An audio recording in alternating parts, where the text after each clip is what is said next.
Pemirsa, razia plat palsu digelar di Kepulauan Nusa Penida, Klungkung, Bali. Hasilnya banyak wisatawan asing yang kedapatan menggunakan plat nomor palsu pada kendaraan yang ditumpanginya.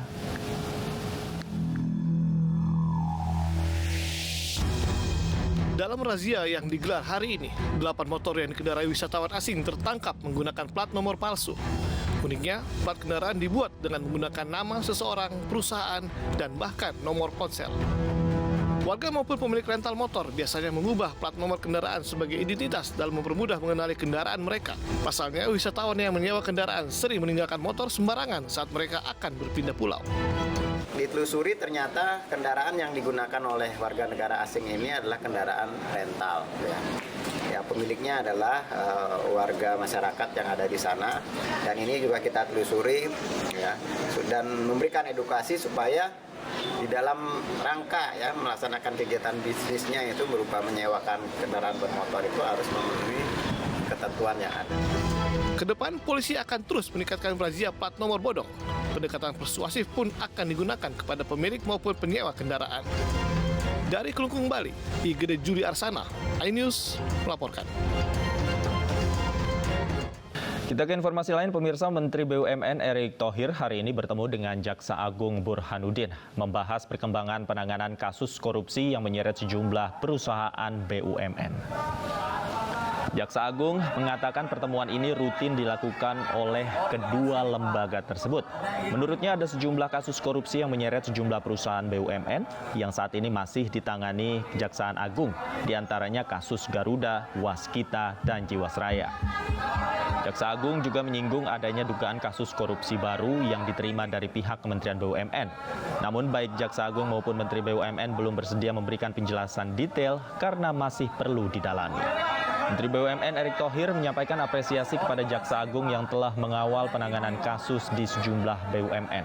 Sementara itu, terkait kasus Jiwasraya dan Asabri, aset-aset yang sudah diserahkan berupa surat-surat dan hasil dari sitaan senilai 3,1 triliun rupiah. Masih ada 1,4 triliun rupiah yang masih dalam proses penyelesaian.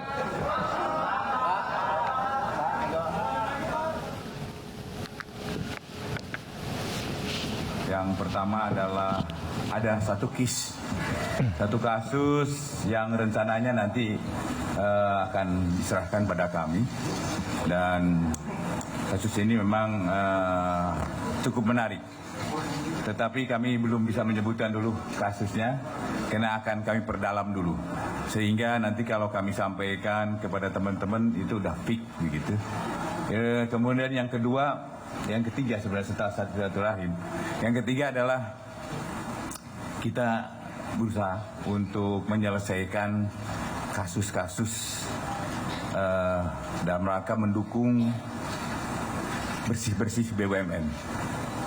Berdasarkan temuan tentu yang harus didetailkan dan ditindaklanjuti.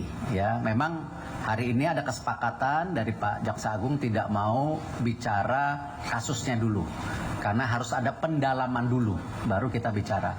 Mungkin kasih waktu 1-2 minggu, nanti Pak Jampitsus dan Pak Tiko bisa menyampaikan, ya, kalau sudah dapat laporan tertulis dan detail-detailnya. Pemirsa, 3 hakim Pengadilan Negeri Jakarta Pusat dilaporkan ke Komisi Yudisial atas dugaan pelanggaran kode etik. Laporan tersebut akan segera ditindaklanjuti, namun KY menegaskan tidak berwenang memeriksa putusan penundaan pemilu oleh Pengadilan Negeri Jakarta Pusat.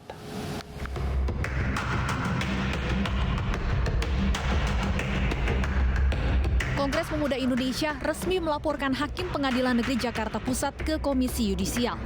Laporan ini terkait putusan kontroversial PN Jakarta Pusat yang meminta KPU menunda tahapan pemilu 2024. Pelapor menilai putusan tersebut di luar kewenangan PN Jakpus. Karena kami menilai di dalam amar putusan tersebut yang telah kami peroleh dari SIPP Pengadilan Negeri Jakarta Pusat telah melampaui kewenangan mengadili Pengadilan Negeri Jakarta Pusat, di mana kompetensi absolutnya itu lebih berwenang pada Pengadilan Tata Usaha Negara Jakarta dan Badan Pengawas Pemilu Republik Indonesia atau Bawaslu. Menanggapi laporan tersebut, Komisi Yudisial menyatakan akan segera mendalami kasus ini, salah satunya dengan memanggil hakim atau pihak PN Jakarta Pusat untuk menggali informasi lebih lanjut. Namun Ketua KY Mukti Fajar Nur Dewata menegaskan, KY tidak berwenang memeriksa putusan penundaan pemilu oleh PN Jakarta Pusat. KY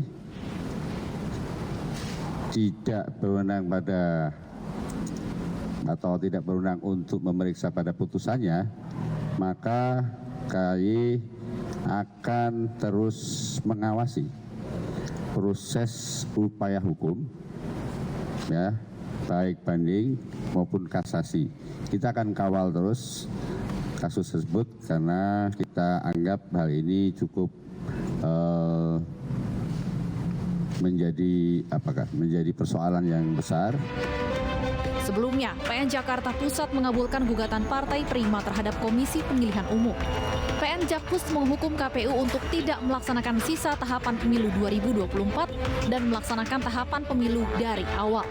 Putusan tersebut berdampak pada penundaan pemilu 2024. Tim Liputan iNews melaporkan. Sementara itu, Presiden Joko Widodo menyatakan mendukung Komisi Pemilihan Umum untuk mengajukan banding atas putusan penundaan pemilu 2024 oleh Pengadilan Negeri Jakarta Pusat. Presiden juga kembali menegaskan pemerintah berkomitmen untuk menggelar pemilu sesuai jadwal. Ya, kan sudah saya sampaikan bolak-balik komitmen pemerintah untuk tahapan pemilu ini berjalan dengan baik. Penyiapan anggaran juga sudah disiapkan dengan baik. Saya kira tahapan pemilu kita harapkan tetap berjalan. Dan memang itu sebuah kontroversi yang menimbulkan pro dan kontra, tetapi juga pemerintah mendukung. Informasi lain, pemirsa, Kota Waringin di Provinsi Kalimantan Tengah sedang bersiap untuk menjadi provinsi baru. Pemekaran ini untuk pemerataan pembangunan dan meningkatkan kesejahteraan masyarakat.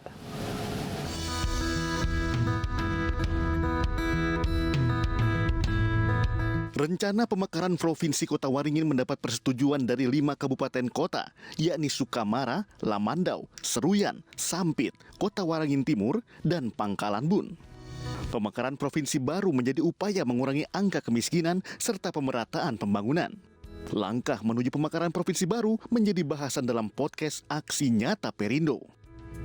Karena dari dulu memang kita itu kepengennya dipisahkan lah dari daerah Kalteng. Karena kenapa? Kepengennya dari provinsi baru tersebut itu biar penurunan angka kemiskinan, terus pemerataan dari pusat. Sejumlah infrastruktur pendukung sebagai provinsi pemekaran seperti pelabuhan, bandara sudah dimiliki Kota Waringin sebagai calon provinsi baru. Tim Liputan iNews melaporkan.